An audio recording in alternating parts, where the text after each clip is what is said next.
오늘 빌레몬서 강의 6번째 시간입니다. 오늘은 내게로 회개하라 또는 내 앞으로 계산하라는 제목으로 잠시 우리 빌레몬서 1장 18절 19절 두 절의 말씀을 살펴보도록 하겠습니다. 아주 옛날에 우리의 자녀들이 또 우리 신앙의 부모님들이 또 우리의 그 어른들이 계실 텐데 그 가정의 자녀들이 자식들이 밖에 나가서 다른 사람에게 실수를 하거나 또는 사고를 치거나 죄를 지으면 그 자녀의 부모님, 특히 아버지가 나가서 그 상대방에게 용서를 구하곤 했습니다. 그러면 사람들은 그 자녀들을 혼내지 않고 또 그 아버지를 대신 혼내는 경우도 있었습니다. 자식 교육을 똑바로 하라며 때로는 모욕적인 언사를 듣기도 했습니다. 아버지는 아들을 위해서 그 같은 수모와 모욕적인 언사를 참아냅니다. 이런 경우에 이 자녀가 받아야 할 또는 아들이 받아야 할 그 수모와 수욕이 모욕이 아버지에게 향하게 됩니다. 그 결과 어떤 의미에서 아들은 완전하진 않겠지만 그것으로 말미암아 자유롭게 될 수 있을 것입니다. 오늘 본문 말씀 우리가 두 절의 말씀을 읽었는데요. 이 말씀의 핵심이 바로 이와 같습니다. 오네시모는 큰 실수를 저질렀습니다. 죄를 지었습니다. 어쩌면 빌레몬으로부터 씻을 수 없는 또는 용서받을 가능성이 없는 죄였을지도 모릅니다. 하지만 이제 오네시모가 바울을 통하여 하나님을 만나고 하나님 말씀을 듣고 죄를 회개하고 예수님을 믿어 영접했습니다. 새롭게 변화되었습니다. 그리고 오네시모를 위하여 바울이 다시 한번 지금 빌레몬에게 간청하고 있는 장면이 18절, 19절, 20절 말씀의 내용입니다. 그 간청의 핵심 내용이 뭐냐면 바로 18절의 마지막 구절입니다. 내 앞으로 계산하라는 말씀이에요. 우리 한번 우리 많은 숫자는 아니지만 힘차게 한번 따라해 보실까요? 내 앞으로 계산하라. 네, 내 앞으로 계산하라. 또는 우리 개역 한글 성경에 보면 내게로 회개하라. 회개. 재정을 돈을 결산하라 그런 뜻이죠. 내게로 회개하라. 내 앞으로 계산하라는 말은 지금 오네시모가 저지른 잘못을 내가 한 것으로 여기고 그 결과를 내가 대신 책임지겠다는 말입니다. 오네시모의 잘못의 결과 발생한 손해를 바울 자신이 빌레몬에게 대신 지겠다, 대신 갚겠다는 뜻입니다. 자, 이 말씀이 어떤 의미가 있는지 우리 세 가지를 간단하게 살펴보면서 기도하기를 원합니다. 첫 번째로 바울은 오네시모의 죄나 실책을 무조건 용서하거나 간과하지 않고 그것을 분명히 지적한 후에 그 결과를 도리어 자기 자신에게 담당시켰습니다. 우리 18절 말씀을 한번 더 읽어볼까요? 그가 만일 시작. 그가 만일 내게 불의를 하였거나 내게 빚진 것이 있으면 그것을 내 앞으로 계산하라. 아멘. 내게 불의를 하였거나 너에게 빚진 것이 있으면이라고 말을 했습니다.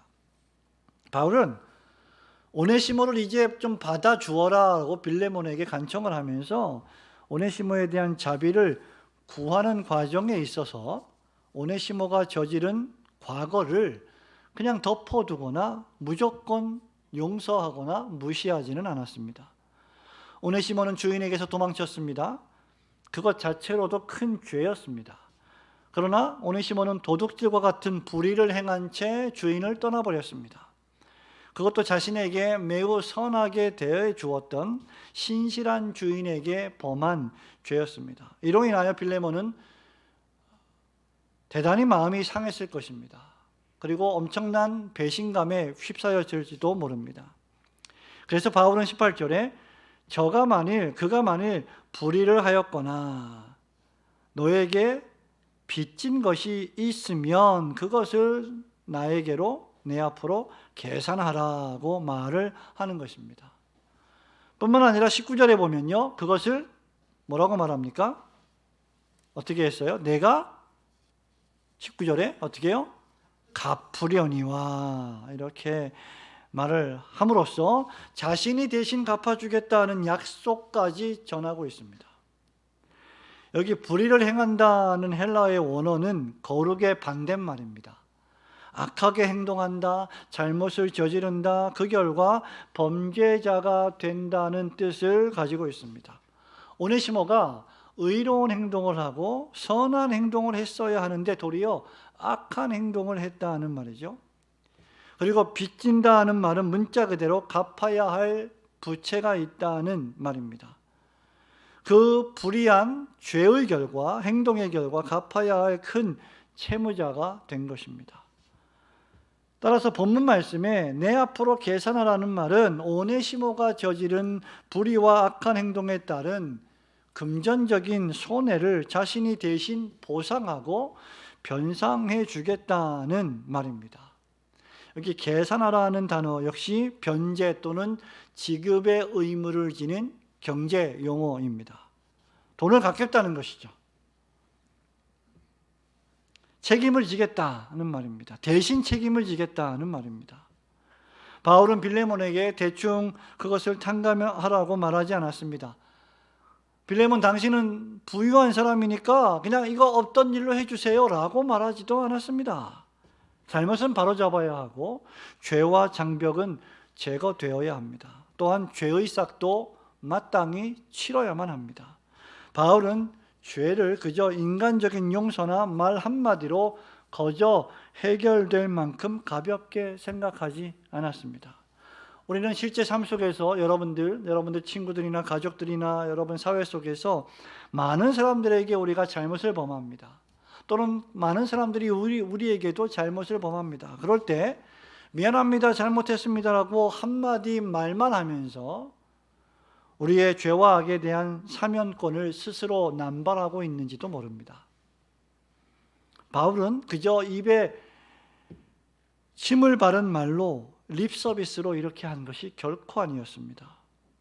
바울은 오네시모가 저지른 범죄 행위에 대한 변상과 보상을 자신이 해주겠다고 말하는 것입니다.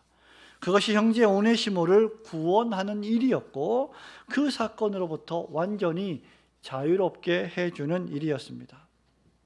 바울은 갈라디아 교회 성도들에게 편지하면서요, 갈라디아서 6장 1절과 2절에서 이렇게 권면했습니다. 형제들아, 사람이 만일 무슨 범죄한 일이 드러나거든 신령한 너희는 온유한 심령으로 그러한 자를 바로잡고 너 자신을 살펴보아 너도 시험을 받을까 두려워하라. 그리고 2절에서 뭐라고 말하냐면 너희가 짐을 서로 지라. 그리하여 그리스도의 법을 성취하라. 짐을 서로 지는 것이 바로 그리스도의 말씀을 성취하는 방법입니다. 사랑하는 성도 여러분, 여러분들도 겸손한 마음으로 다른 성도들의 실수와 죄책을 용서하고 또 그 성도들의 짐을 겸손히 나누어짐으로써 그리스도의 말씀의 법을 성취하시는 성도들이 되시기를 주님의 이름으로 축원합니다. 두 번째로 예수 그리스도는 우리의 죄와 실책을 우리 대신 그분 자신에게 담당시킴으로써 우리를 구원해 주셨습니다. 19절 말씀 한 번 더 읽겠습니다. 나 바울이 시작. 나 바울이 친필로 쓰노니 내가 갚으려니와 내가 이 외에 내 자신이 내게 빚진 것은 내가 말하지 아니하노라. 아멘. 바울은 모든 것을 자신이 떠맡고 빌레몬과 오네시모를 화목하려고 내 앞으로 계산하라고 말했던 이 바울의 모습은 우리에게 무엇을 상기시켜 주느냐라고 할 때 바로 우리로 하여금 십자가의 예수 그리스도를 생각나게 합니다. 나 바울이 친필로 쓰노니 내가 갚으려니와 라는 말은 내가 반드시 일종의 법적인 의무를 반드시 수행하겠다는 강력한 의지의 표현입니다. 여러분, 바울이 무슨 돈을 버는 사람이었습니까? 간신히 천막을 치면서 생활을 했던 사람이고 복음을 전하는 설교자였습니다. 그가 무슨 돈이 있어서 오네시모가 잘못한 돈을 변제할 수가 있었겠습니까? 그런데 바울이 이렇게 자신만만하게 이야기할 수 있었던 것은 바로 우리의 죄와 우리의 실책을 대신 갚아주신 그리스도를 그는 굳게 믿었기 때문이고, 이 복음으로 말미암아 구원받은 수많은 성도들이 바로 사도 바울의 귀한 복음의 동역자들이 되었기 때문입니다. 예수님은 진노하신 하나님과 심판 아래 빠져 있는 죄인 사이에 화목제물로 이 세상에 오셨습니다. 바울은 지금 빌레몬을 달래려고 그냥 립서비스나 미봉책을 사용하는 것이 아니라 실제로 바울 자신이 그런 어려운 일을 하겠다라고 말을 하는 것이죠. 그런 의미에서 빌레몬서는 하나님과 죄인된, 거룩하신 하나님과 불결한 우리 죄인된 우리들을 화목시키시려는 예수 그리스도의 십자가 사랑을 깨닫게 하기 위하여 기록된 하나님의 말씀입니다. 예수님이 지상에 계실 때 한 번 이렇게 말씀하신 적이 있습니다. 유명한 말씀입니다. 마태복음 11장 28절이에요. 다 아시죠? 수고하고 무거운 짐진 자들아, 다 내게로 오라. 내가 너희를 쉬게 하리라.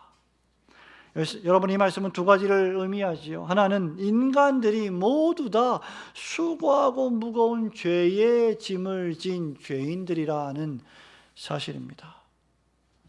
그리고 다른 하나는 오직 예수님 안에서만 그 모든 수고로운 무거운 죄짐이 풀리고 참된 구원과 안식을 얻을 수 있다는 것입니다. 어떻게 말입니까? 예수님께서 우리의 죄와 악을 친히 담당하심으로써 말입니다. 성부 하나님 아버지께서는 세상 죄를 짊어지고 가시는 하나님의 어린 양 예수님에게 우리의 모든 죄를 담당시키셨습니다. 바울이 로마서 4장 25절에서 밝히고 있듯이 예수님은 우리의 범죄함을 인하여 내어줌이 되신 것입니다.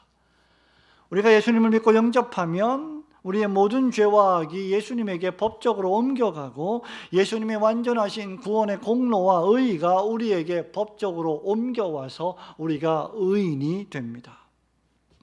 그래서 우리는 실제 도덕적으로 여전히 죄악 투성이이지만 법적으로 신분적으로 의인이 된 것입니다. 이것이 어떻게 가능해졌습니까? 예수님께서 친히 여러분들의 모든 죄를 예수님 자신에게 담당시키셨기 때문입니다. 예수님이 우리 대신 모욕과 수치를 참으시고 매를 맞으시고 십자가에서 죽으셨기 때문입니다. 그 결과 예수 그리스도의 모든 공로와 의의가 우리의 것이 되었습니다. 이것을 믿는 것이 신자의 신앙의 핵심입니다. 성도 여러분, 어떻게 하면 우리의 신앙이 자랄 수 있을까요? 어떻게 하면 여러분의 신앙이 점점 더 강해질 수 있을까요? 어떻게 하면 여러분들이 이 세상에 살아가는 삶의 수고로움과 고난과 고통 속에서 인내하며 힘차게 신앙생활을 할 수 있을까요? 그것은 바로 예수 그리스도께서 어떤 분이신지, 그분이 우리를 위하여 어떤 분이 되셨는지, 그리고 그분이 이 세상에 오셔서 우리를 위하여 무슨 일을 하셨는지를 알고 믿을 때 우리의 믿음은 성장합니다. 믿음을 가지려고 인간적인 노력을 하는 것이 아니라 하나님의 말씀인 성경이 밝히 계시해 주신 예수 그리스도 그분을 매일매일 깊이 생각하고 묵상할 때 우리의 믿음은 성장합니다.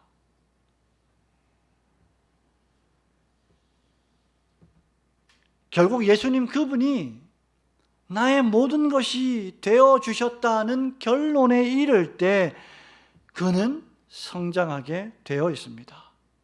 그때까지는 여전히 세상이 더 커 보이고 성공이 더 커 보이고 교회를 사랑하고 섬기는 것은 하찮은 일처럼 보이게 될지도 모릅니다. 그러나 예수 그리스도께서 나의 전부가 되신다. 예수님이 날 위하여 당신의 모든 것을 다 버리셨다, 주셨다. 그 결과 내가 예수 그리스도의 모든 것이 되었다라는 사실을 깨닫는 순간 그는 변화할 것입니다. 그는 그때부터 주의 나라와 주의 영광을 위하여 모욕과 수모를 참는 고난의 삶을 살게 될 것입니다. 그리스도께서 우리의 모든 죄와 실책을 그분의 것으로 취하셔서 우리를 모든 죄에서 완전히 구원하여 주셨음을 믿으시고 그 구원에 감사하며 예수님을 위하여 살아가시는 성도들이 되시기를 주님의 이름으로 축원합니다. 마지막으로 우리는 예수님과 바울을 따라서 복음의 빚진 자의 삶을 실천하며 살아가야 할 것입니다. 19절 말씀 우리 한 번 더 읽어볼까요? 나 바울이 시작. 나 바울이 친필로 쓰노니 내가 갚으려니와 내가 이외에 내 자신이 내게 빚진 것은 내가 말하지 아니하노라. 아멘. 여기 친필로 쓰노니 내가 갚으려니와 라고 말했습니다. 여러분, 이 말씀은 구원받은 참된 신자의 특징을 훌륭하게 묘사해 주는 말씀입니다. 참된 신자, 중생받은 신자, 죄를 회개하고 예수님을 구세주로 영접해서 예수님께 자신의 인생을 전부 송두리째 드린 신자는 어떤 사람인가요? 그것에 빚진 자의 심정으로 살아가는 겁니다.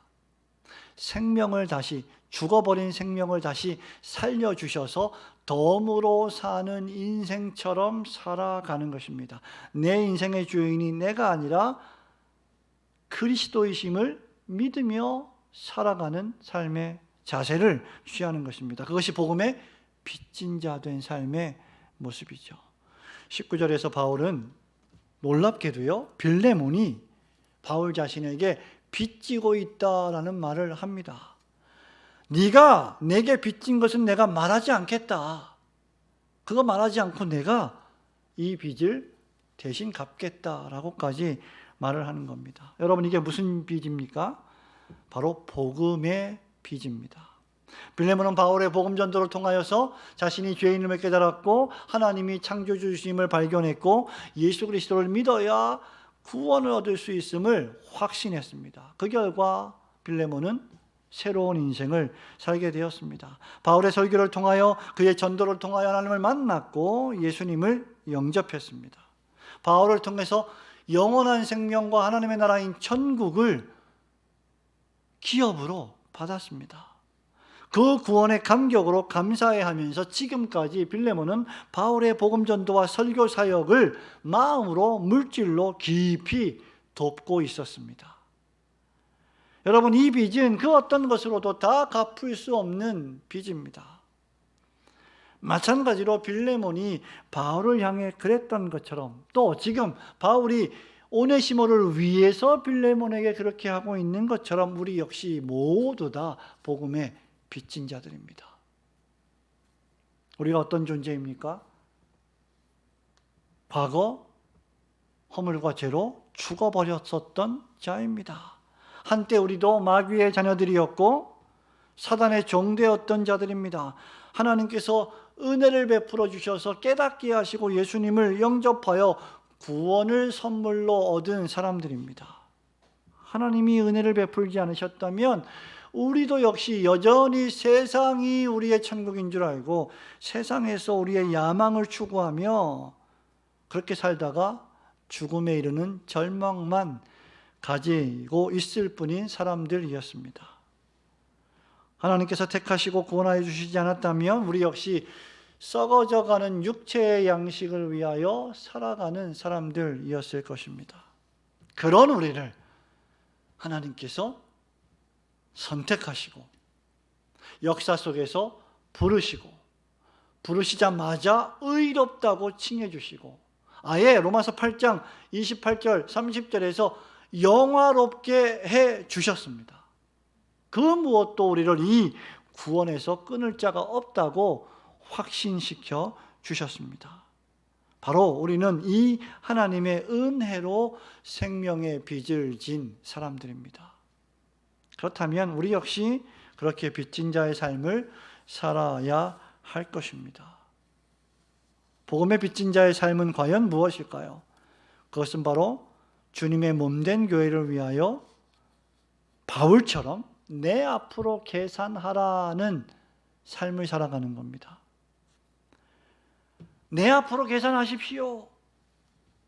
그 일을 제가 맡겠습니다. 그 일을 제가 하겠습니다. 그 문제는 제가 담당하겠습니다.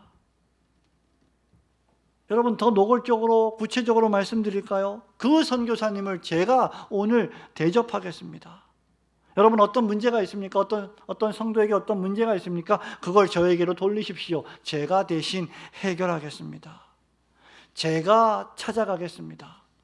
제가 권면하겠습니다. 제가 수고하겠습니다. 여러분, 이것이 바로 복음의 빚진 자의 삶의 자세입니다. 사도 바울이 고린도전서 15장 31절에서 이렇게 말했죠. 내가 날마다 죽노라. 이 말은 나에게 교회를 위한 근심이 있는데, 교회를 위한 수고가 있는데, 그 교회를 위한 섬김이 있는데 나는 그 일 때문에 존재한다. 이 말입니다.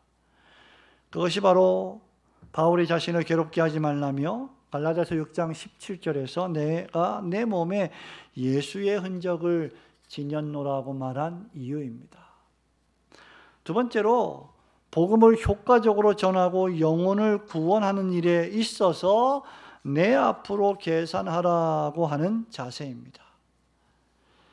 성도 여러분, 여러분 주변에, 여러분 가족 중에, 또 여러분 친구나 이웃 중에 어떤 사람이 하나님에 대하여 갈급해하고 알고 싶어하고 복음에 대해 갈급해하고 구원받기를 원합니까?